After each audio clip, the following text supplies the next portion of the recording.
What is up, Hawk Nation? We are back. We are not What's live in up, Iowa baby? City, unfortunately. But, gentlemen, how we Kinda. feeling, man? Hey, kind of live in Iowa City. I mean, my heart's still in Iowa City. Dean, how you feeling, brother? Live from California. I'm doing great. Ah, I'm finally over the loss Saturday. You're finally over it. Yeah, it took me a while. yeah. See, I usually get over it in 24 hours. This one took me a couple days. I believe it, dude. It's me the same, man. Me the same. I believe it. Now, see, aren't you glad we go on Wednesday so we just have that time to decompress? Because my views of the game actually probably changed from Sunday when waking up to now, which when we get into that, we'll talk about it. But guys, man, we're here. We're in another week, another big week. We're still ranked, right? It's not. I know. I'm actually shocked. I'm not shocked. I'm not either. You're not shocked. We ranked. No, I said no. That's not what I said. I said I'm shocked. I'm not shocked that we're ranked. I'm shocked that we lost one spot. We got a lot of help.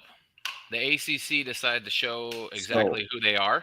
I have okay. So am I psycho, or did Oregon drop a spot? They only moved one spot up. I thought they dropped a spot back. Now I feel. So they're like number 8 now or something. They're 8 now. Stupid now. Oh man. So isn't that crazy though? They go up one and we only drop one. Which listen, when we get into the game notes, mad respect by the committee. Now, if we can go 3-0 to finish the season and get a little help, we might be able to take that 4th spot in the Big Ten. I mean, in the playoffs. You never know. Definitely need a lot of help, but that's I don't on the table. Yeah, one of the helps we need is we need Notre Dame to come get another loss, and against Pittsburgh would be our best opportunity. Hey, we didn't make that pick on that game, but I did pick it for the Villains Network, and I picked Pitt for the upset. Mostly because I want that shit. I need that shit. Fuck I agree with Vandy. I agree. I'm sorry, guys. I agree with Vandy on this one. You're more than Chris. I agree with you, but like I said, it will take a lot of help. But I'm okay with it. But we even need a little help in the SEC. Maybe South Carolina could live up to its reputation, its preseason accolade. Yeah, Andrew, you got that high-profile quarterback. What's he up to? Hey, Dean. Did you catch our live show? I did not. I was in the middle of a men's retreat during your live show. No problem. So I was going to enlighten you on what Vandy said. Vandy said some really nice things about Iowa. Yeah, man, I agree. I mean, as in good or as in bad? Good. Because on Sunday night, when he was on my Sunday night show, he was very respectful. And Jason thought he was being disrespectful. I had to say, Jason, reread his comments. No, he said some good things about Iowa. So because I always joked, and I said, okay, well, you gave us that 4-8 record. Well, every time I'm going to pick against Vandy. Now that he switched views, I'll pick Vandy to win every game. I don't care. Hey, Chris, you're a good man. You're a man of your words. You ate your crow. You admitted you were off on that pick, man. So we appreciate it. Yeah. But Brandon, let's talk about that tailgate, man. Dean, we missed you, man. It was phenomenal. It was good. I would have loved to have been in there in spirit. Oh, you were. We had you in our hearts, man. I made sure to drink some Busch Lights and some Miller Lights. I was up on a mountain. You guys might have been cold and wet, but I was cold in the mountain and dry. Actually, when we did the show, it was great. The sun was still kind of out. It was like 41 degrees. We were just chilling, drinking beer. It did not start doing anything until we walked back to drop our equipment off at the truck. Which was good timing. But I had a blast. So any of you out there watching that came and stopped and chatted with us, I know I've chatted with a few. I'm sure Brandon chatted with a few. We appreciate it, man. Yeah, thank you. It was a blast. We didn't reach our fundraising goal that we wanted, but we did raise close to $9,000 for the Children's Hospital that day. So I guarantee. Did you write them a check? Did you write the hospital a check? Some money. I guarantee you. Moose got it. Okay. I guarantee you, if it wasn't raining, even if it was just cold, I bet you we would have met that. People were afraid. They showed up really late. They usually are when I get there, they were there. People are there, and they didn't show up until a lot later. So, hey, Vandy, if I happen to do one live from USC, if I get there Saturday, would you produce for me? I can produce from a tailgate, somebody's tailgate, maybe Moose's. Yeah, Moose will happy to have you. I'll be available. Man, it was an adventure, man. I had a blast. That's my first time at the Hawks to go. So shout out to those guys. Moose, appreciate you having us, man. Yep. It was phenomenal. And Vandy Chris says bet. So Dean, you got a producer, my friend. Yeah, there we go. So and your pictures on Facebook, you guys had a lot of people on pictures that we didn't identify. How many were former Hawkeyes? I know at least one was. We have about, I would say 7 were there. Okay. You got to identify these people in the pictures. We don't know by looking, dude. It's difficult, man, because even me, who knows my players, I had a very difficult time. Yeah, I mean, they strolled up, Dean, and Tavon was helpful. No, most people didn't even realize it was them, and then once people started realizing it was them, listen, the amount of times I saw people go like this to Tavon, doing the dab. Yeah, that was pretty dope. It was just all the time, man. He'd be walking, or he'd be standing here, and somebody would walk by him, and somebody would go, "Hey, Tavon!" And I probably saw it like 7 times from 7. Yeah, it was dope. It was dope.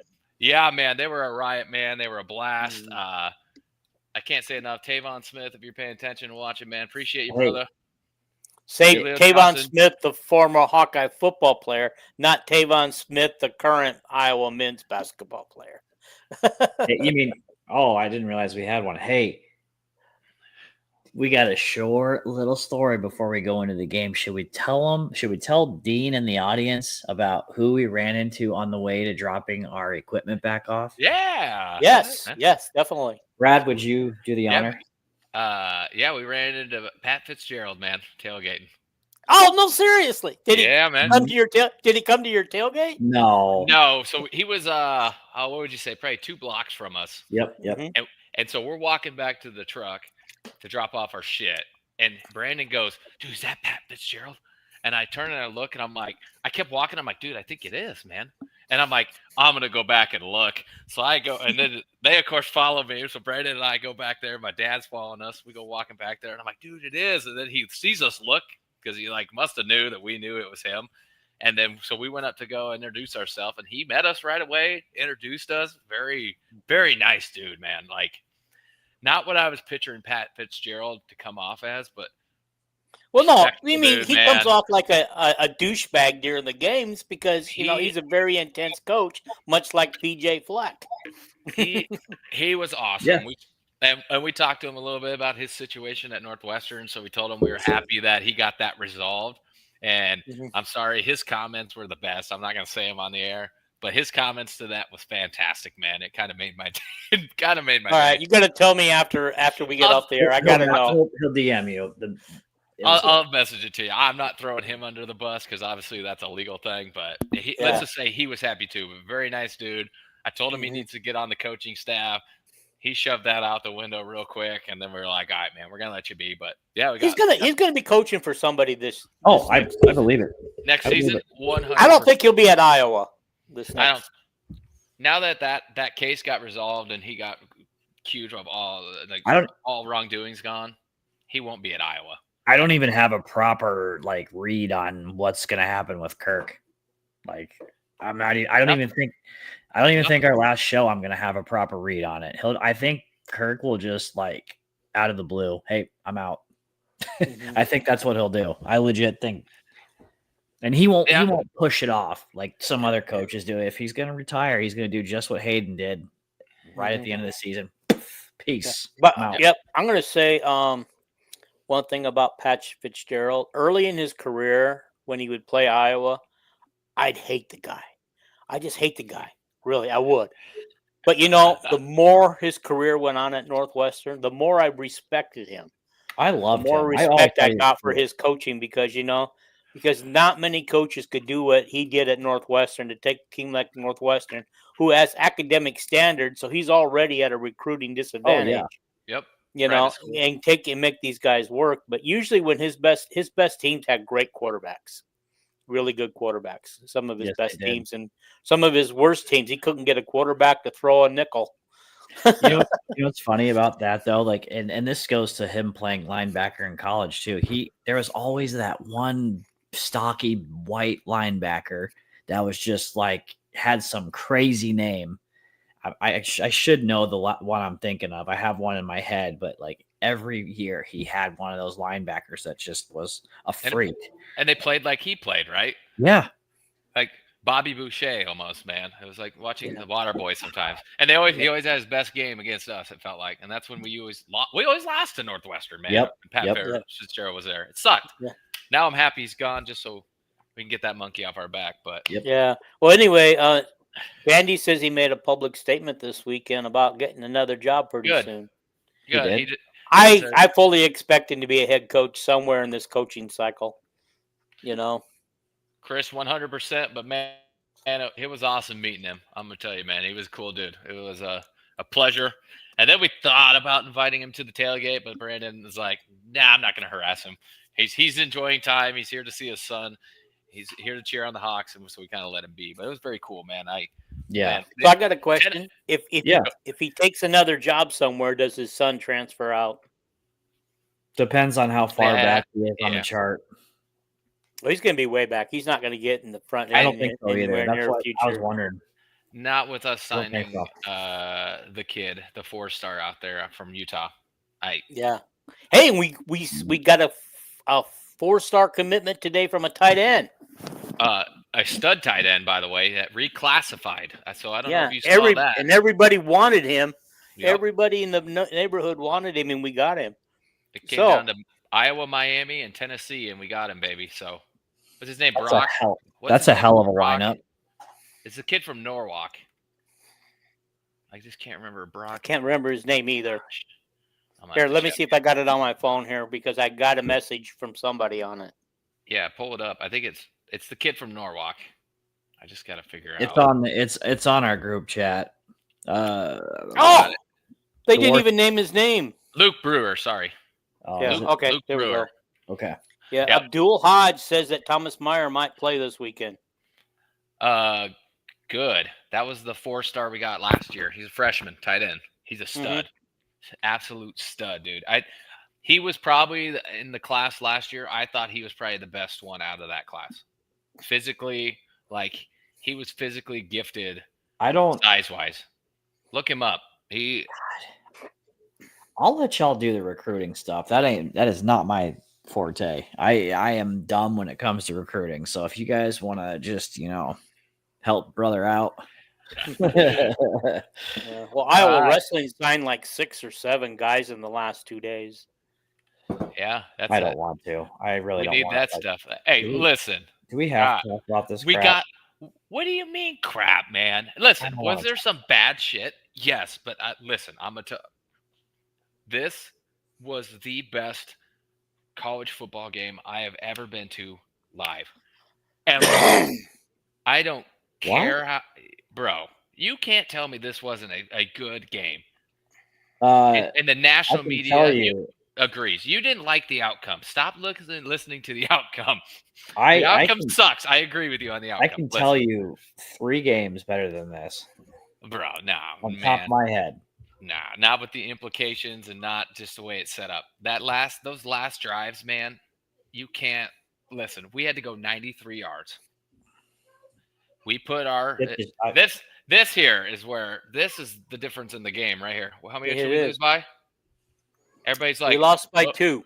Oh, there you go. Everybody's like, oh, the safety didn't affect it because you guys play defense, blah, blah, blah. Okay, well, when your long snapper has issues all season long and it's an ongoing thing, and the first snap sucked, and then the second snap was that's a problem, right?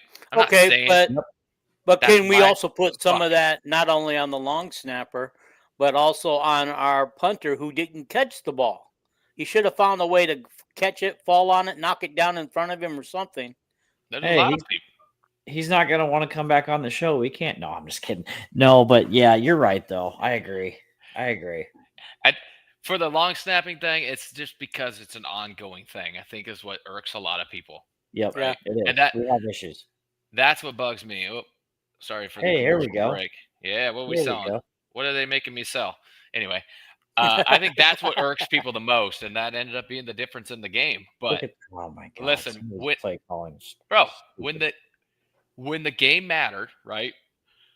We put the ball in the hands of a quarterback that we paid to come and do that, right? And he took him down 93 yards. What could have been a game-winning touchdown, right? You know what actually irks my gherkin? Like the whole 2-point conversion thing, really. Like from our angle, I don't know how it was with you, but dude, it looked like he was in bounds. Well, I was at a worse. We're at a bad angle, but yeah, it looked like he was in bounds. The only thing there's a few things that irked me on that final drive. It was the jump pass. I think what was that, second down? I think we should have ran the ball and chewed up some more time. Which, yeah, Dan Lanning says that he used his timeouts appropriately, exactly how he wanted. But had we not thrown that pass, does he use another one? How much does he let us chew off the clock? Right, that jump pass. Like we're down there.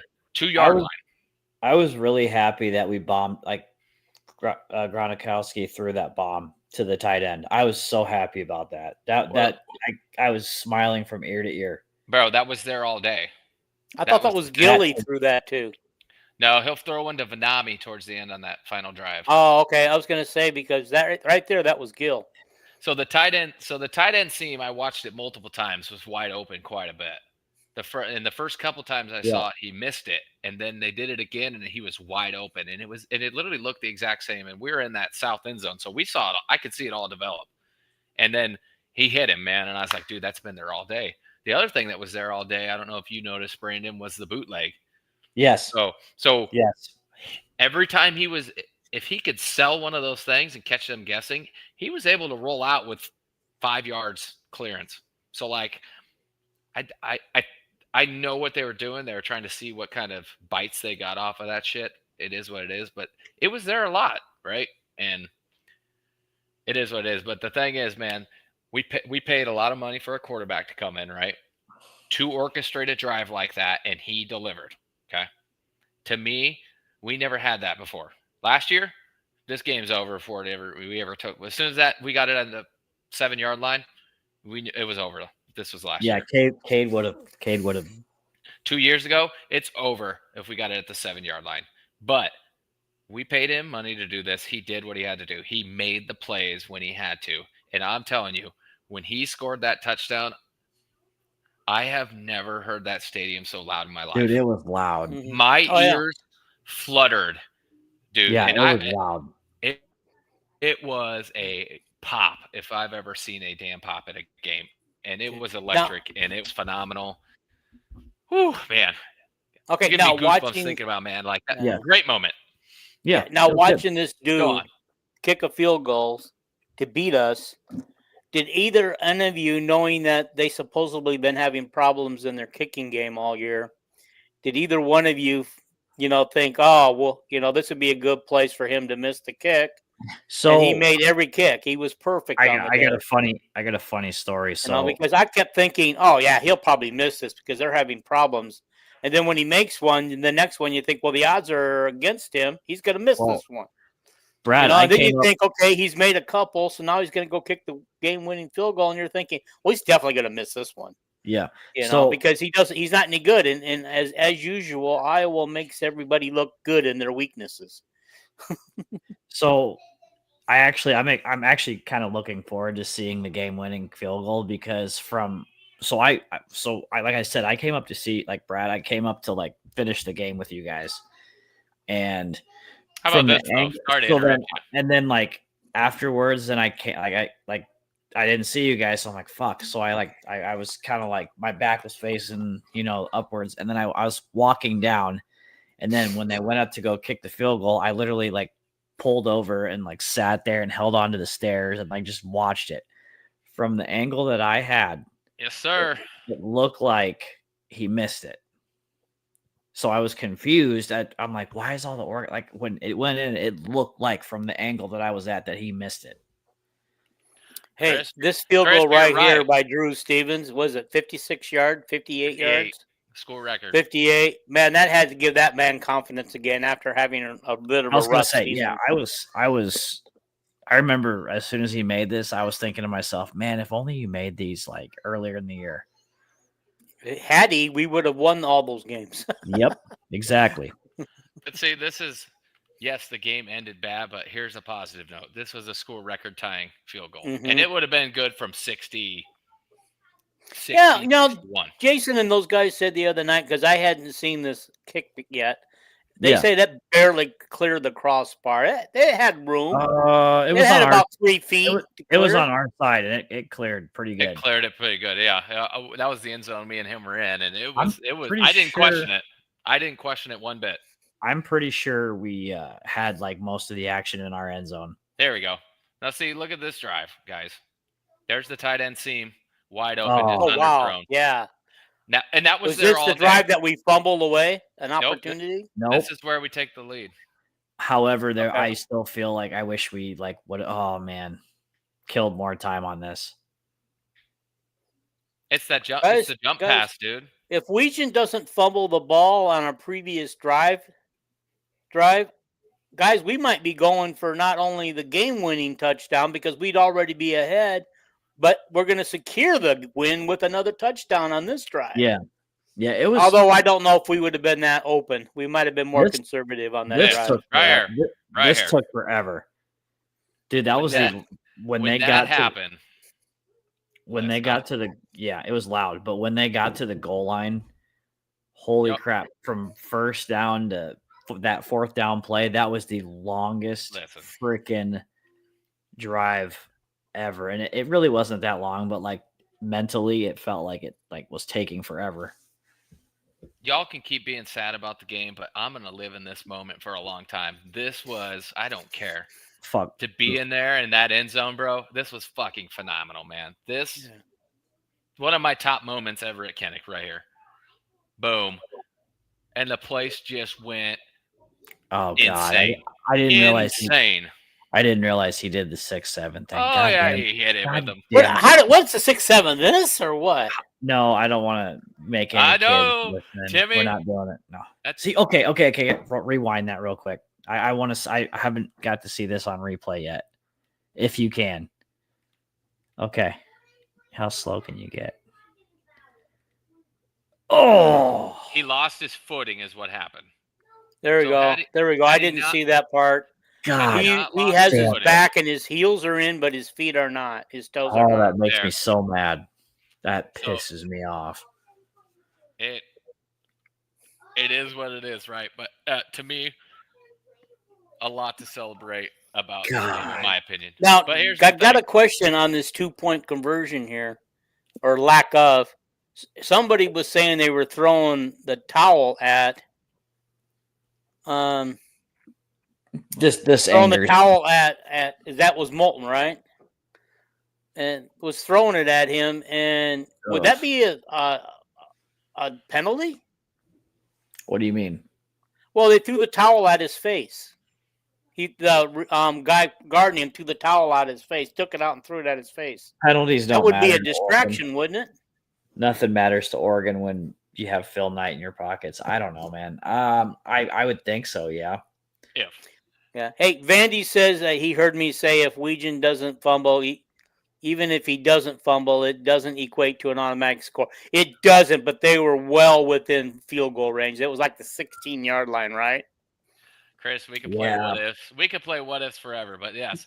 All right, this play here. Does it hurt? Yes, but this doesn't hurt. It angers me.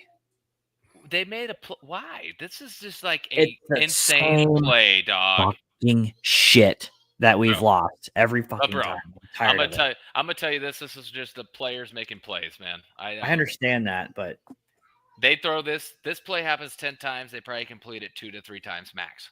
That's how just clutch this play was. Like typical Iowa. I don't care. Coverage is fine. Should he have turned his head? Yes, but the throw was only catchable by his player, dude. Man, it's always Hall. Don't be so negative. This was always Hall, dog. Bro. this is a good ass game. And the reason we're still ranked is because it was a good ass game. Okay, we showed we belonged. How do you think this game would have been if the weather was like? I mean, it still could have been cold, but if there was no rain. Same.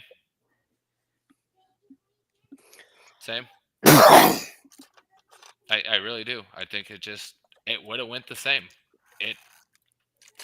That's the games we get into. Yeah. Now, could you imagine if we'd have pulled a miracle? Let's see, they actually kicked a Weegan and he gabs the ball and runs for an insane touchdown on that. With 2 seconds left on the clock. I would have walked right up there, stuck my 2 middle fingers in front of that Oregon fan's face that would not stop talking crap the entire game. Listen, he has been great. Look at his numbers on the year. I think he leads the Big Ten in pass deflections with 8. Okay, so maybe it's Lee. Then. They're both playing pretty solid this year. They're playing good. They're playing a lot better than I thought they would be. Holy crap. Mm-hmm. I was worried. They were a worry of mine at the beginning of the season. So Vandy Chris, I recall the last time we played USC, they said the speed would be too much, and we just took our speed and beat the living shit out of them. So this is we did. We did take out their quarterback when we were only 3 points ahead in that game. And so their quarterback couldn't do nothing after that, and we just ran them. So he don't play defense though, so I rest my case. But he says this, right? He still does. I mean, they got a very good defense. I circle back to this, Chris. You said the speed that would kill us, and then again, if your aunt had a set of nads, she'd be your uncle too. So again, it's the same thing you were just saying to us. Yes, great. You can tell me all you want. Speed would have killed us. Everybody said speed would have killed us last time we played USC, and it did not. So 2022. I'm done. 2022 was the last time we played, right? Yeah. But guys, I'm just going to say one more thing. Yo, Iowa and USC in that 2019 game were trading touchdown for touchdown. Oh yeah, that game. Yes, we were hanging with them, but it wasn't until we knocked their quarterback out that we took control of that game. Again, so just keep that in mind.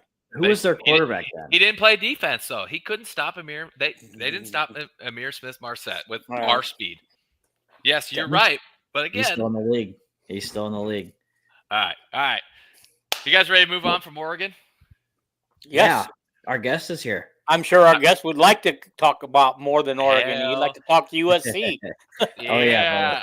All right. So I'm going to bring on our next guest from, 710 ESPN in Los Angeles, sir. Mr. Chris Morales. Let me get him in here. Hold on. Let me do some good computer animation stuff. Boom. Chris, my friend, how we doing? What's going on, guys? How are you? Living the dream, man. How are you? Fantastic. Listen, I can't wait because here's the thing. I'm a heartbroken USC fan. You know why? Because every year people around me, like George Sonato, who I do the morning show with, tell me, oh, this is going to be the year. We're going to be in the CFP, meaning the USC Trojans. And every year I go, there's just somebody waiting on the schedule like the Iowa Hawkeyes to break our hearts Saturday night at a rainy Coliseum. By the way, we don't do well with the rain here in Los Angeles, and the Trojans are not ready to play on a rainy Coliseum field that's 400 years old. So I'm scared about Saturday night, boys. Well, I was going to ask you about the weather. It doesn't rain here in Southern California. I told somebody today that you guys aren't going to be able to play. USC's not going to be able to play in the rain. No, wait a minute. We got to pause on this. So Matthew Dean, talking Iowa Hawkeye sports is what I see here. You're in Southern California right now? I live here, but yeah. Now, why are you an Iowa fan? Because I was born and raised in Iowa City, Iowa. I just moved to California 7 years ago. Okay, what part of California? I'm living in Bakersfield. Oh, man, beautiful. And then Brandon, I know, is a fan of our radio show in the morning. Now, Brandon, what city? There you go. What city are you in, Brandon? Egypt. No, Nichols, Iowa. I've 400,000 or 400 people. I'll claim Iowa City. All right, but you listen to ESPN LA every morning. We like that. Yes, sir. Yes, sir. Of course. You're on with 3 Iowa dudes, but only one is in Iowa. So that's okay. Well, hey, listen, that's the blessing of modern technology. Hell yeah, man. That's the best part. We're coast to coast tonight, baby. We're all the way from California to Florida, baby. Let's do it. I love it. So, no, the USC Trojans have looked very impressive at times this season. Notre Dame broke my heart because if we beat Notre Dame, we keep running. And then I'm not as worried about Iowa. And everybody wants to point to Nebraska. Here's the reality. If their starting quarterback doesn't get hurt in the second half, we lose the Nebraska game. But, okay, we won the Nebraska game. Northwestern should not have been an opponent. Here's the thing, and I do this bit. Brandon knows I do this bit quite a bit. I'm worried about UCLA at the end of the season because UCLA, they might be able to step up actually this year. And with their offensive coordinator, the young, beautiful Jerry Neuheisel, he's got those soft hands, that gentle skin, that beautiful hair. Yeah. So for me, getting past Iowa, if that happens on Saturday, I think it's a miracle. Then you got the Oregon Duck, and you guys know how that went. You guys just dealt with that on Saturday. I don't need Puddles the Duck going all over USC. We got to go to Oregon. I mean, that's going to be tough. Then UCLA. So I am a bitter and broken UCLA Trojans fan. I used to work with Keyshawn here. He used to do our morning show way back when. And I was, I love USC. I grew up with it, right? The Pete Carroll era. Right. Now Pete's not doing too well in I almost said Oakland. In Vegas, he's, that. But we all still think about those days, the mid-2000s at USC. That's not this team. Lincoln Riley is not that coach, and Lincoln Riley has yet to bring out that USC football team that makes us all go, oh, they're going to run the table. They're going to be in the CFP. Now, again, like I mentioned, I do a show with George Sedano, Scott Kaplan each morning. George Sedano, who does a lot of college football for ESPN radio, does a lot of play-by-play in the ACC. He says, oh, no, there's a path, right? There's a path. Yes, you got to get by Iowa. I still think that that's nearly impossible based on how the Iowa Hawkeyes win football games. And how the USC Trojans lose football games is the way the Iowa Hawkeyes win football games. So that on a rainy night at the Coliseum on Saturday, I think is a tough bet for the Trojans. Man. And Brandon's a little worried about this game, man. Dude, I like to say Brandon, why are you worried? Why are you worried? You guys played a great game against Oregon. That's what I was telling them. Your offense, man. Oregon has an offense too, and what? I know, but I'm just saying. That's all. That's the only thing that worries you is their offense. Yeah. Man. Well, how about the fact that our run defense is very good? Yeah. It's not amazing. So, listen, I know you guys got to go on the road, but you played that well against Oregon, and I'm really scared of Oregon. So, I think you guys should be feeling pretty good heading into Saturday. And again, I know weather isn't a big deal when we're talking to people who don't understand how it is here in Southern California, but USC is not used to that kind of weather, especially at home. Yep. And then the one thing too is, when they predict rain don't always come. Oh, it's coming. We are ready. This time it's like storm watch all over again. We're getting ready for like Thursday night, Friday. Here at ESPN, we've got a bunch of events on Friday, actual Dodger events, and we're moving them. We're moving them inside because when they're predicting this kind of thing on the Mega Doppler 55,000, it's coming. And a lot of rain is coming Saturday at the Coliseum. Our tailgate show has already been canceled. Oh, wow. For Saturday? Damn, man. For Saturday. We're doing it in the studio. We're not doing it live from the Peristyle at the Coliseum. So people are preparing. We're getting ready for Storm Watch. And for the Trojans, they got to be on that Storm Watch because, I just watching, and I was watching you guys a little bit. Who's saying this? Oh, Vandy Chris 24. Oh, I like that. I do not like Iowa's chances in the game. Add that to my list. They did not play well in Los Angeles. When's the last time Iowa's played in Los Angeles? Last year. We lost to UCLA. You lost to UCLA? Yep. Yeah, we were favored. We only gave up UCLA here, so I'm sorry. Mm-hmm. We didn't force only but one punt the entire game. Oh. It was ugly. It was very ugly. I was at that game too.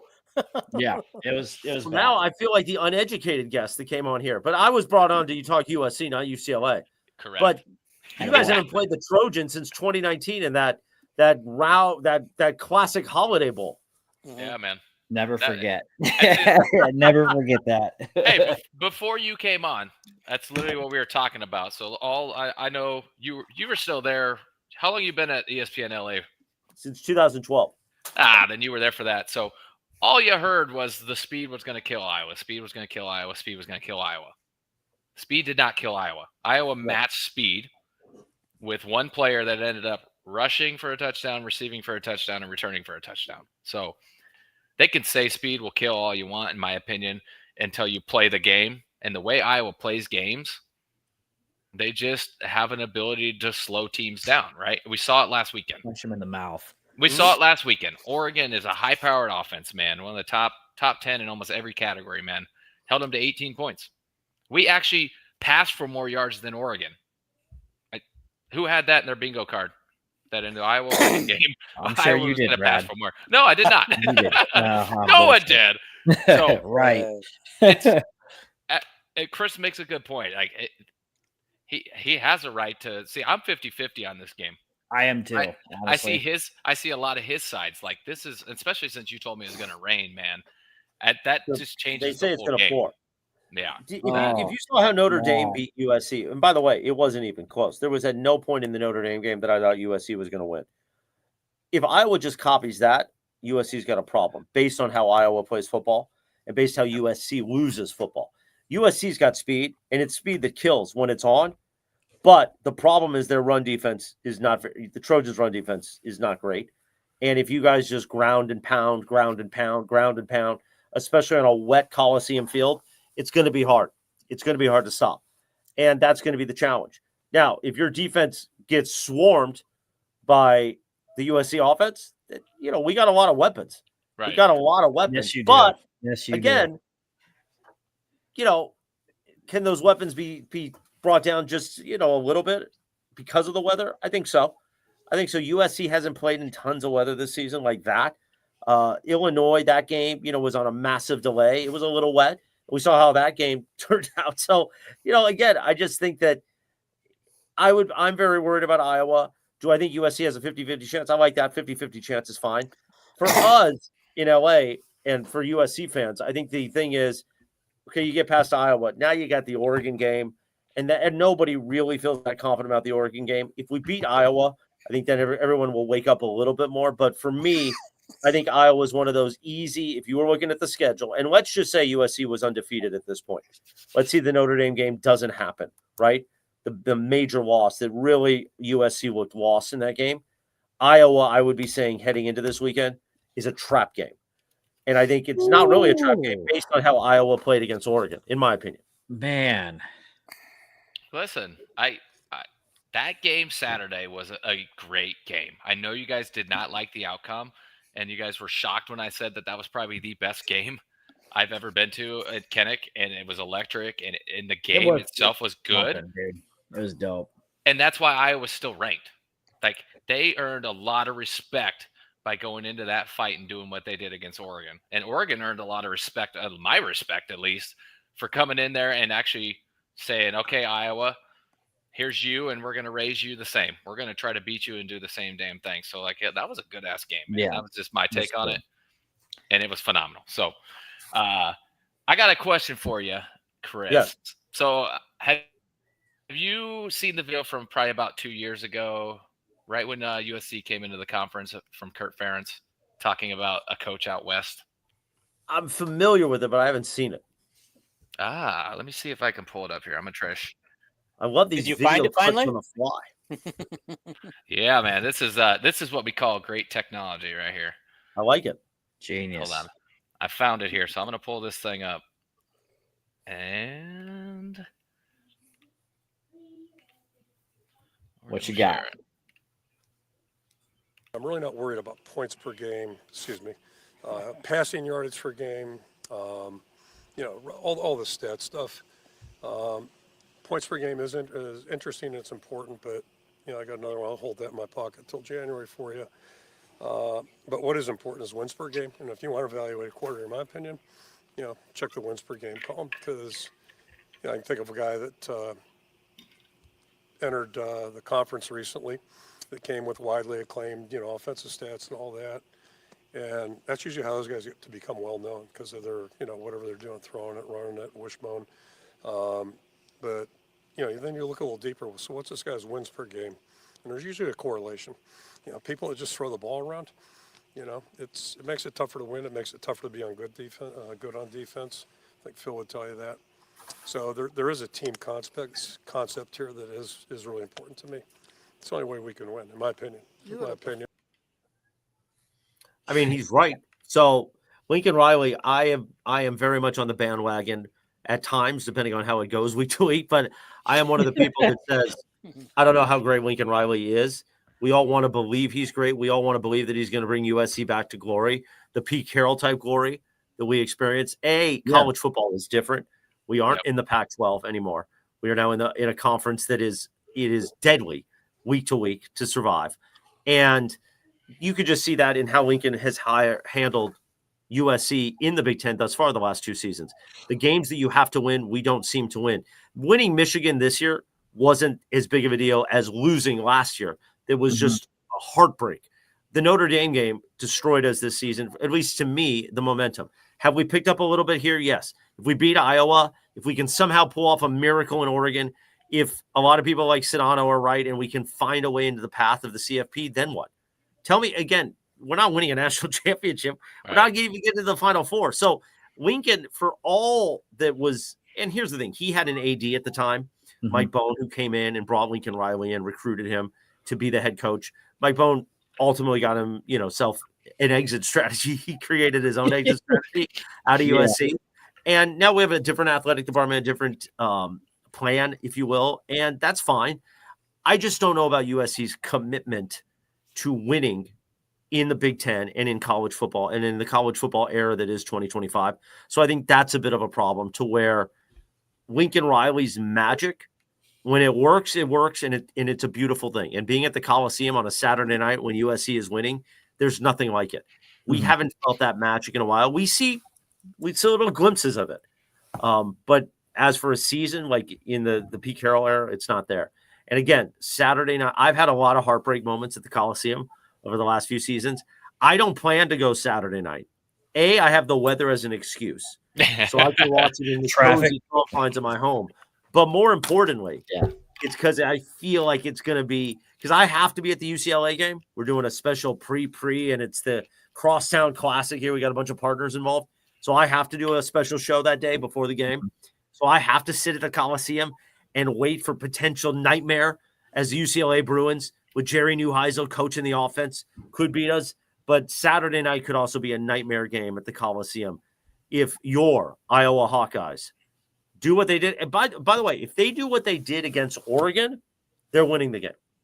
100%. They're beating USC. Man. I agree. Hey, Chris, yes. You're talking about doing the UCLA. You said pregame? I'm doing what they call the pre. So I will go on with Greg Bergman, who's a UCLA fan, who's part of our morning show as well. We will go on 4 hours before kickoff. Okay. So the reason why I was asking, somebody was doing a pregame show when I was at the Rose Bowl last year, just wandering around looking at tailgates and stuff like that. And there was 2 guys sitting outside doing the show for somebody. I don't know who it was. But they mispronounced Ferentz' name. So I yelled out correctly the actual name, and those 2 guys got a charge out of me correcting them while they were live on air, because I'm sure everybody listening to the pregame show heard me yell it. Dean is that guy, heard. Dean, my boy. Well, I have to teach the newcomers to the Big Ten how to say the name correctly. Well, yes, you got to be the role model to the youth of America. There you go, baby. Facts. I'm not the youth anymore. I'm way ahead of everybody here. We got, speaking of Lincoln Riley, Vandy Chris has something for you here, Chris. I actually watched your show this morning, Chris. Well, thank you. I got to know what you are hearing about Riley and LSU, and if that has an effect on this game. We know how noise can affect the team. I mean, if LSU wants him, please take him. Please. I bet he wasn't expecting that answer. Again, when it's really good, it's really good. And that's amazing. But Lincoln, here's the thing. I used to be, and again, this was when Keyshawn was doing our morning show and I was part of that show. We were all about, I would do social media posts every weekend about Clay Helton's expressions on the sidelines when things were going wrong. We wanted to run Clay Helton out of town so quickly. And we did eventually, right? And Clay Helton, we won a Rose Bowl. I mean, we beat Penn State. We are not sniffing a Rose Bowl right now. And I don't know when that's coming, if that's ever coming with Lincoln Riley. Now, things have changed. You're in the Big Ten. But still, for as much as we've invested in Lincoln Riley and we continue to invest over years to come, people have to wonder if this continues to happen, where you have great players, you have a great recruiting class, you have a great plan, and then it doesn't come to fruition, and ultimately you're not winning. I mean, I know you guys lost to UCLA last year, which I didn't know off the top of my head, which I guess I should have prepared for all facets of the story. So that's on me. But here's the thing. We aren't UCLA. There is an expectation. The boosters, the people that fund Lincoln Riley's lifestyle and fund the NIL money that is coming in, there's an expectation of winning, and that's just not happening. And it seems, again, there's 1 or 2 games every season that we have to win and we don't win. And that's just the reality. And if Iowa pulls off this win on Saturday night at the Coliseum, I'm not going to say Lincoln Riley should be fired because, frankly, you could have said he should have been fired after last season. He's not going to get fired because what are you going to do? Like, okay, Lincoln Riley goes to LSU and he goes, back into that real South football area, right? Where it's just hearing you guys talk about Iowa football. I wish people talked about USC football that way because we don't have that live and die aspect here about college sports. So, okay, you go to LSU and you start recruiting all over again and do that. I don't know if you're winning at LSU. Maybe life is easier for you. Maybe it's like he had in his past, but he wanted to come to LA.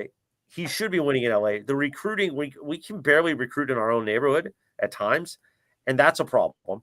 You see a lot of these great recruits coming out of Southern California. They're not going to USC, and they're not picking USC anymore. So that's problematic. We're getting better at recruiting, but ultimately, if LSU wants him, please take him. I don't think it's on his mind. I think Lincoln Riley's staying at USC.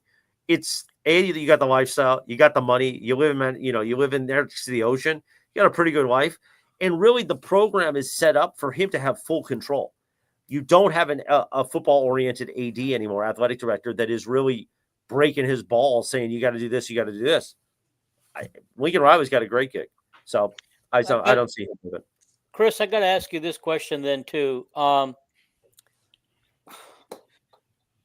much of the issues with recruiting and stuff have to go along with the fact that Southern California is more pro sports oriented and more than college? Because I can tell you up here in Bakersfield, I find hardly any college fans up here. I mean, they're all pick a pro team from down south or maybe up north where the 49ers are at. But anyway, it just seems like the college is not a big deal in California.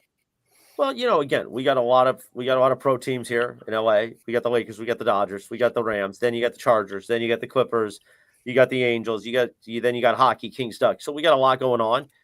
I used to actually be a guest quite a bit way back when with the Rivals USC show. And it did seem that years ago, recruiting was a bigger deal in Southern California. Being on top of the information was a bigger deal in Southern California. From 2013 to 2020 or 2019 or so, there used to be more of a fever for it. I don't feel that there's as much of a fever for it. And that could be just based on what the program's going through. So when the program's not good, people don't care here. When the program was on fire in the Pete Carroll era, remember, you didn't have a professional football team. You didn't have 2 of them. And one of them winning Super Bowls in the Rams. So now, USC's got to be really good for people to care about it. And it's not really good. Again, a Saturday at the Coliseum in 2025 is not like it was in 2005. It's just not. The energy is not the same. The attendance isn't the same. The Michigan game. So walking around at USC Michigan, I was saying to our teammates, wow, this feels like the old days of USC based on the attendance. But you know what? Half of the stadium was Michigan fans, which I didn't like very much because I cursed. See, Brandon, I told you I didn't want to curse, but I did. You're good. Go for it, man. I can't stand those gutless Michigan Wolverines fans. I can't stand them. Oh, I hate them. Lay it on the line. Let's go. Send it. Oh.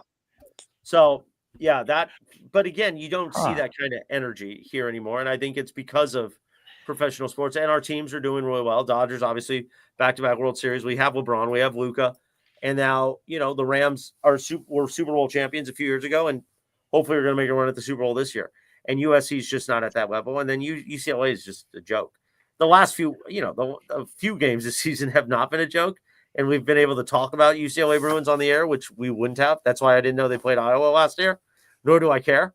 But Iowa can turn that all around, and I got to jump here in a second, boys, because I got to catch a train from downtown LA back to Orange County. But I think that there's a very good chance that Iowa turns it around and beats USC on Saturday night. Oh, I don't know why you guys seem disappointed. Are you guys like the anti-Iowa show? Nervous Nelly, man. He's good. He's good. I'm nervous Nelly. I'm the only one. I'm the only one on my podcast team from last night that took Iowa. The other three took USC. No. With the points or just straight up? Straight up. Okay. Because the points make it interesting too. Yeah. The seven points it's an interesting play too, especially how USC has played this year, and given how you guys played against Oregon. So I think Iowa with the points is an interesting little move if you're into that sort of entertainment. Right. Sometimes I am. Well, sometimes I'm not. If we doing that, then you guys want to just do our picks? Yeah, man. We get to our picks. Yeah, you guys do your picks. Thanks for having me on, guys. Yeah. And as I'm supposed to say in this moment, fight on. There you go. All right, Chris. Thank you. We appreciate you, man. Thank you. Of course. Thank you. See you. Bye. Nice. Yeah, man. He was great. I love that. Yeah. Great guy. A lot he was good. He was good. What time is the show on in the morning? I got to listen tomorrow. I'm giving you your time, FYI. It's 7 to 9. 7 to 9. Perfect. I will be up. I don't have to get up at 4 o'clock in the morning to listen to a Milwaukee broadcast. Are you joining the Lakers Dodgers brigade there, sir? Come on board, man. I'm still an Angels fan. I always have been a Lakers fan, but LeBron's still there apparently, so I don't know. Let's see. Yeah.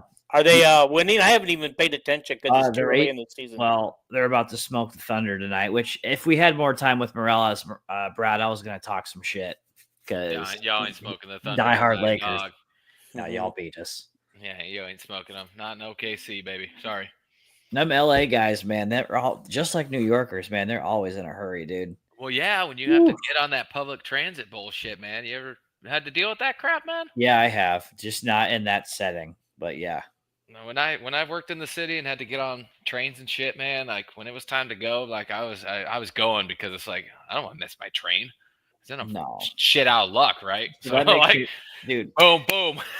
Dude, he must have been there all day then, because holy shit. Because if he was there at like 7, so it'd be like almost fucking 6 p.m. your time, Dean. Shit, he was there for a long time. Yeah. Hey, you guys notice that we've got 50 viewers on right now, and I'm looking on my YouTube page, and only 3 of them are coming from my YouTube.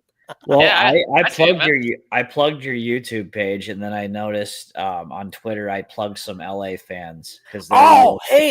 Speaking of which, there's a friend of my show called Eric, and he and his son, they made special T-shirts with my show name on it and walked around Kennick before the rain started with showing off the T-shirts to everybody, telling everybody to give me a listen. I wish I would have known that. I would have looked for it, but yeah, that's cool. He sent me some pictures. I will send you guys the pictures later. All right. But let's do. I got to figure out how to get them on my own show, so when I do my show Sunday, I can show them off. So, let's do picks. So real quick though, before we do anything, did he just say Iowa's beating USC? Yes. Is that what you got? Okay. Yep. Okay.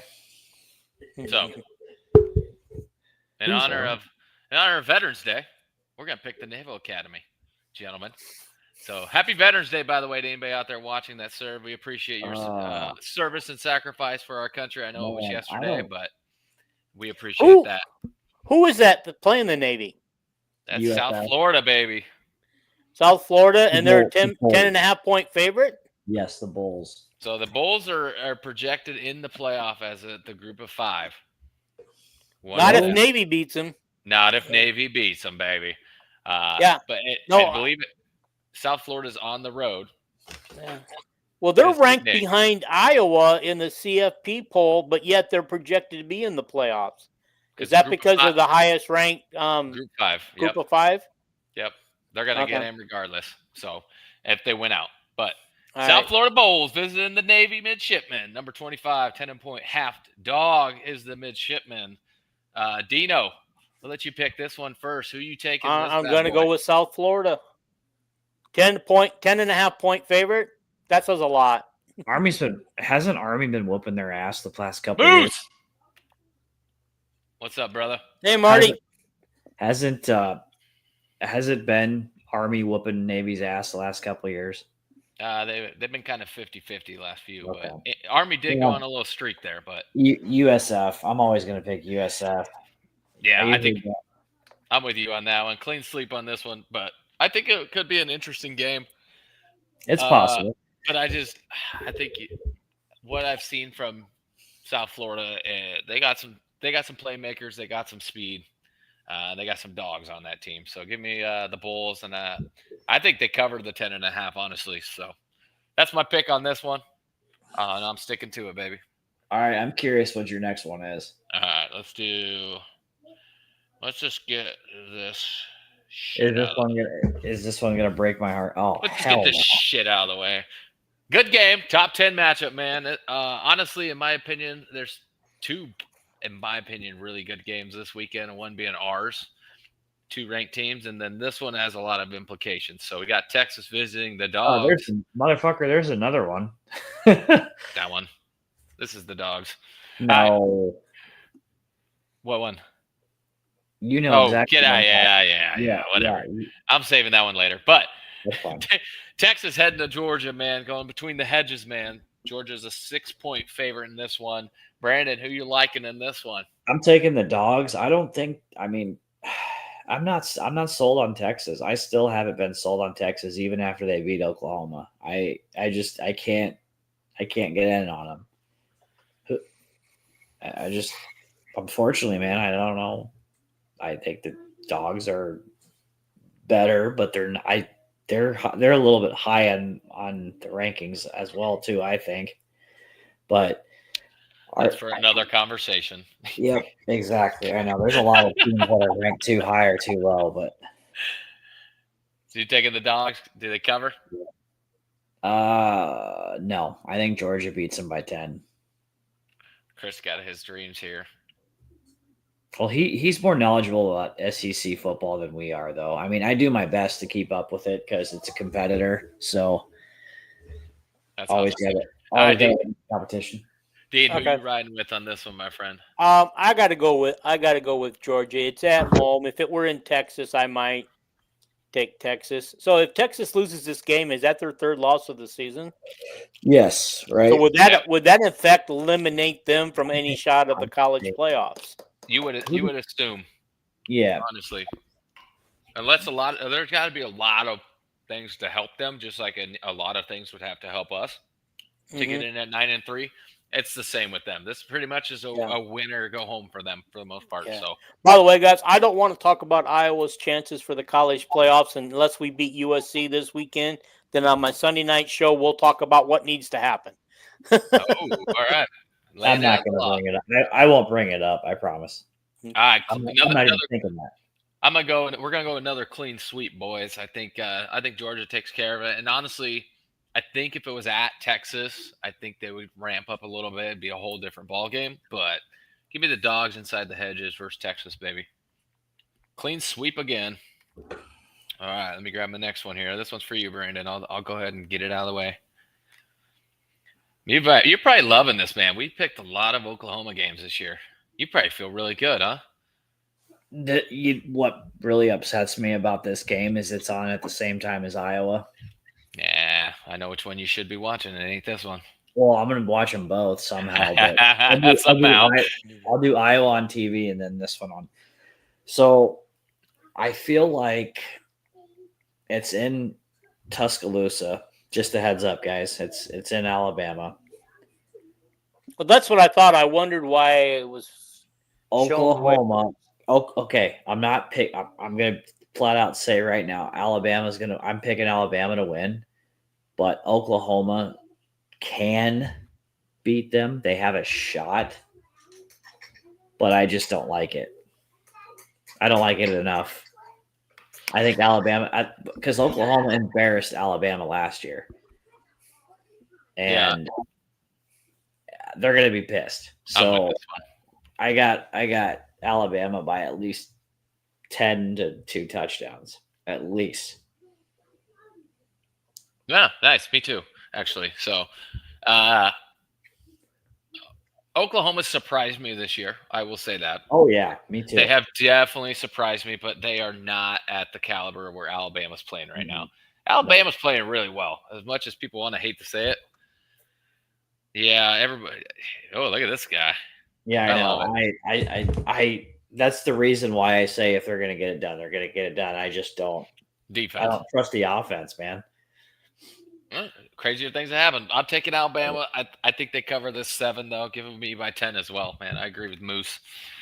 I think they cover that one. Dean, you got the same? Did you already pick? I got the same. Maybe Proctor scores again. Yeah, I don't want to talk about him. He's on my poop list. The poop list. All right, let's go back to the Big Ten. Honestly, I think this one is gonna be a decent game. I don't know. Have you guys watched much Northwestern? Yeah, when they play like crazy games, like if they're at Wrigley, I'll watch it just because it's nostalgic and it's cool as hell. But yeah, this game is at Wrigley, if I'm not mistaken. Correct. Yep. So I take Northwestern. Yeah, I like that. Brandon, who you taking? Hail to the victors. I'm going with Michigan. Listen, I wanted to pick this one because Northwestern, though they are not world beaters, if you look at where we picked them in our preseason, I'm pretty sure we had them right above Purdue at the very bottom. But they've been good. They're not bad. They are not a bad team, and they're doing it with toughness. It's at Wrigley. It's a huge game, and Northwestern is known to sneak up and beat ranked teams. Yep. I'm taking Northwestern, baby. I'm going with Vandy Chris on this one too, man. Speaking of Northwestern, they're projected to be in a bowl game, so they got to win 1 or 2 more games to get there. Yeah. Well, unfortunately, they have Illinois after this, so if they're going to do it, they better do it this weekend. They're already there. I'm pretty sure. Oh, they are? They're close. Okay. I thought they had 5 wins, but maybe I'm wrong. They might have 5. You might be right, Dino. Good thing we have this good old called Google. Wait a minute. Chris is correcting me. They are bowl eligible already. Let me see. They're 5-4. Okay. So they're not bowl eligible yet. They got 3 games left, guys, not 2. Yep.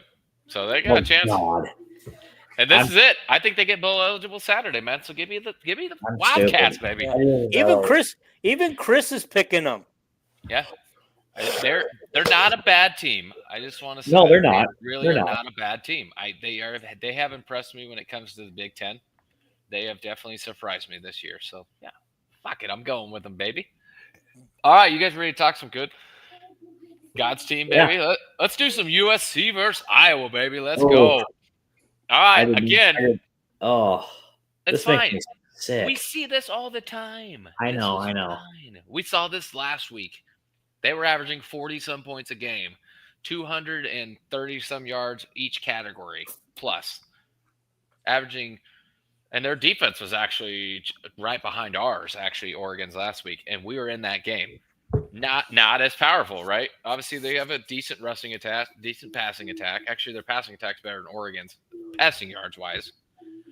Points per game is lower than expected, but Iowa's still sitting there at 29, almost 30 points a game. How does Iowa win, usually? Do we do long drives, gentlemen? We have. Long drives, time of possession, chew up the clock, chew up the yards. But where do we normally get the ball? What's our MO? We try to flip the field, right? Yes. Yep.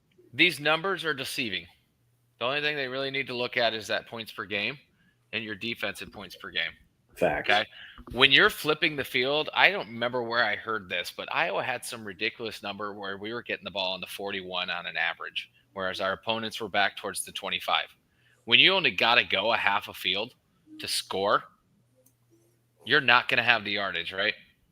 So you can look at this all day and say how we don't have a 200-yard passer, but great, that's fine. I'll go back to all 74 of those games since we had our last 200-yard passer, and I'll just count all the wins. Like, stats aren't everything. It's all about what Kurt Fenton said in that conference. Fairness. W's, baby. Fairness. W's. W's. It's all about the W. All about the W's. So this is how as long we as match we up. win, I don't care if we get 200 yards passing or 100. Yeah, I don't care. And Jordan Lomax said it best last week. I don't care if the game's 3-5. I don't care if it's 4-3. Don't know how we got there. Oh, wow. But we're going with it. But oof. There what we got. He said the spread is up to 7. Last time I saw 6.5. Real quarterback right now. Guys, I'm going to go with the Hawkeyes in this game. Sorry. All right. And what's your how come? 18-16, we're going to be on the winning end of the 18-16 game. I feel like the only way we win this game is to keep them from scoring. If we do that, we got to keep the ball and chew up yards of clock. And they did that against Oregon. They chewed up the clock against Oregon and the time of possession. They just couldn't stop them on that last drive. Had they stopped them on that last drive, even that 49-yard run that running back had, or the quarterback actually had, right? Yep. The quarterback had it. And if they stop that, we win the game because there ain't no way they're moving the ball downfield because that set them up to get the good pass that they got and set them up for field goal after that. Yep, that run just got the field goal. So, yeah, man, I like that. Brandon, what do you got? What's your keys to this game, No. You're next. Oh, you want me? Yeah, I got to hear what you guys say because I'm still thinking. All right. I told you I'm 50-50 on this game. On the villains, I picked USC just because I'm picking with just, I guess, my history of Iowa going out west. But honestly, now that I learned that it's raining, I am switching my pick. I honestly thought more into it after I made that pick, and I am taking Iowa in this. And here's why. Who's the only player in the country to score in every single game, guys? Our quarterback. Marky Mark. Only player. Everybody looks at his passing numbers. What they fail to see is that there's 17 touchdowns and 4 interceptions, whether they're passing or throwing. Yeah. You see that without knowing it's passing or throwing, you're going to think that's a great quarterback because, damn it, we do have a great quarterback. Does he make perfect throws all the time? No, he struggles sometimes, man. He struggles occasionally. It is what it is, right? There's nothing you can do about it, but the guy is a dog. The guy is a winner. He makes plays. He took us 93 yards when we needed to, and like we've already talked about with that game. So he's going to have a game, and we're going to run the ball like we didn't run last week. I think this offensive line is going to have a little chip on their shoulder after last week. They got out Iowa'd, man. Like, do you think those guys are going to take that with a grain of salt? Hell no, man. And I think Iowa gets it done. I think the weather plays enough part in what USC wants to do, and Iowa is weather tested. Last week showed it, man. And it's not going to be 33 degrees when you're dealing with that shit. So give me the Hawks in this one, baby, and I'm gonna give you a score. I'm gonna give you 28-10, Iowa. Wow. I think the defense. Wow. I think the defense shows up. I think the defense plays with the chip on their shoulder. I think Phil Parker learned a lot last week. We talked about it in our chat. He did not send a lot of people ever at Oregon. He respected that. He respected their pass game. I don't think until that last drive, I really saw a blitz, and really was it a true blitz? I don't really know. Exactly. So he really didn't blitz in. Yeah, I think I heard on somebody's podcast today that we only blitzed once. Yep. Had only a couple of hurry ups, and we got no tackles for loss. Because we lined up 6 in the box to their 7 almost the entire game, which is why they were able to run the ball. No, not yet, man. Yeah, give me the Hawks, man. I'm going with it, man. I think it's I think they're gonna have a chip on their shoulder, man. Moose, have you been drinking? You spelled it wrong, homie. You guys are gonna love this. Are you ready? Hey, Moose, are you bringing your trailer to LA Saturday? Hell no, he's flying. Is he? Oh yeah. Darn it! Because I wanted someplace to hide out from the rain during the tailgating. You got to get there first, man. Do you need help getting tickets? No, I can get them. Are you sure? Because I can find. I'm positive, and the prices have come down low enough now that they're affordable. I can literally message Chris and ask him. Okay. I can. How? Like, what's your price range? Right now, I think I can buy them for about $50 or $60. $50-$60. Okay. Well, I have a way to do it, but anyway, all right. So we're not here to talk about tickets because I'll hook you up outside of the show. Okay. You guys are gonna love me forever, and I probably jinx this outcome of this game because I control everything that has to do with Iowa Hawkeye football. I think something crazy is gonna happen on Saturday. I think it's gonna be one of those games where both of our teams score a bunch of points early, and then it just gets boring until a 2-minute. Then we'll pull together a 2-minute drive. Mark Gronkowski goes in and takes the last second. Let's see, under 10-second touchdown. 21-20 Iowa. Oh, you came on board, baby. I think my man. I think it's gonna be. I think it's gonna be a lame ass game. I think it's gonna be boring as shit because of the weather. Moose says first to 21 scores. First to 21 wins. Well, yeah. Marty says 21 scores, meaning I'm hoping he means off of punt return or a kick return. They're not going to punt to him. Oregon did a great job not punting to him this weekend. But then they got to figure out a way for Weegan to get the ball in his hands. Just get yards. Just get plenty of yards to where we can work with it. That's all I care. And put sticky on his hand so when he's running the ball like he did the other day, that he keeps it. Right. Don't they make that stuff in California? I have no idea. Well, I'm saying sticky, like it's legal, so they put some marijuana on his gloves. He says Jet's going to get the TD. I like that. I want to see that too. I want to see him break Dwight's record. Honestly, personally, I think he does. He's got 3 regular seasons in a bowl game to break it. 4 games to get one more. 4 games to get one more. I wouldn't mind if he got one more in each game. Or even a couple in a game. I mean, could we have one of those games like against Michigan State and Nebraska? Could we have that type of game where we could just he could just score a couple times? Yeah, I like that. I'm down with that. I'm really down. I don't know about that. And I'm talking like we're gonna beat Nebraska, and we aren't there yet because I do respect Nebraska right now, even with their backup quarterback. Oh, their backup quarterback's way better than Raiola, and I actually, as of now, I pick Nebraska beating Iowa, but it's going to change if things go well. Yeah. Well, I'll tell you a secret. I would have rather faced Raiola. Same. Oh man, damn! You see how many people? Shout out to the 71 of you guys watching. We appreciate you guys. God bless, man. I appreciate that. Oh my gosh, I was up to 5 viewers on my page, but now I'm down to 2. Nah, it's all right. The LA people are like, Morales has got these boring ass Midwesterners.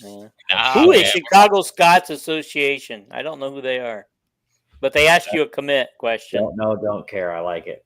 What's the commit? And somebody asked about Dane Clark if we're gonna get them for. I would assume probably he was in attendance on Saturday. He's a stud tight end in the 2028 class. Dean. Okay, so he's not the one that committed today. Then Dane Clark. No, that's Luke Brewer. That's reclassified from 2017 to this one. I got some good news. What do you got? What? We get our win back from last year against Michigan State. Did you see what just happened? Nope. A while back. So Mel Tucker, they messed up, and let's see. I just saw it. So they're going to get a 3-year probation, and they had 14 wins forfeited, and we're one of them. Yeah, that don't do anything for me. Just out of curiosity, what did they get accused of? Mel Tucker recruiting violations. I think I don't remember exactly the whole details. So it's from 2022 to 2024, the seasons. So 2024 would be the only year we lost to him. Yep. So let me get this straight. Hold up. So you're committing recruiting violations and you're still trash? Yeah. Man, if you're gonna do it, at least be good at it, right? Yeah. Mel Tucker did not coach him last year, did he? Or did he coach him for part of the year? He got fired because of sexual harassment in 2023. But the NCAA wants to like put their foot down and like they don't give a shit if you're not there anymore. You're getting punished. So, That's funny. But again, you're going to cheat on recruiting and you still suck at it, man. Like, come on, man. If you're going to do it, be good at it. And then you take your penalty and you move on. Like Michigan, you got a national championship for cheating. Like, great. This guy cheated and they didn't even have it taken away from him. They got your shit canned. Yeah, because they did all of everything. Look in the Hawks chat for details.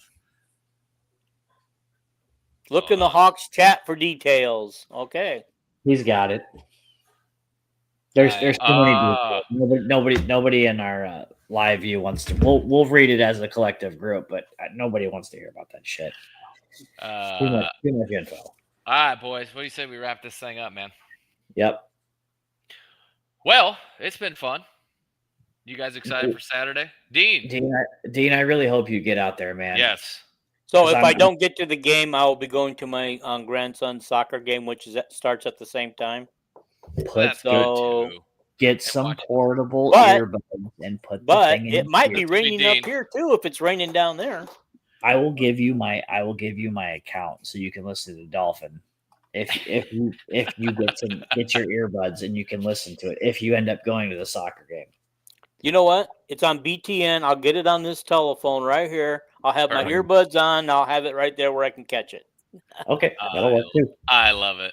All right, gentlemen. Well, big game for Iowa this weekend again. So, which I love that we're in November and Iowa's a part of these big games. I don't know about you guys. So it's a lot. This is so much fun. Like last year, this time we were all like, oh man. All right, we just lost to Michigan State. Oh, we just lost to USC. Oh, hopefully we don't lose to these guys. Now we're sitting here going, okay, dude, this is a big game, dude, and it's fun. Thursday, yeah, dude. Thursday, Friday, Saturday, Sunday, Monday, Tuesday, rain, and more rain. Ooh. Welcome to my life. Our temperatures will be in the 50s and the 60s. Right now, we're 80 degrees today. Just to give you a heads up. Nice. So I like that. Perfect. Well, gentlemen, until next week, man. Appreciate you boys jumping in and everybody watching out there. We appreciate you guys. All 70 of you still watching. Love y'all. 69. Hawks look to take care. No. Hawks look to take care of business versus USC out west. So we all picked the Hawks to come over in the clutch. So, baby, I hope for once we can get this one on the nose because next week's show will be, oh, man. It'll be a glorious weekend next week. So, all right, gentlemen, I'll let you guys get back to it. All right, man. As we always say, go Hawks, baby. Go Hawks. Let's go Hawks. go.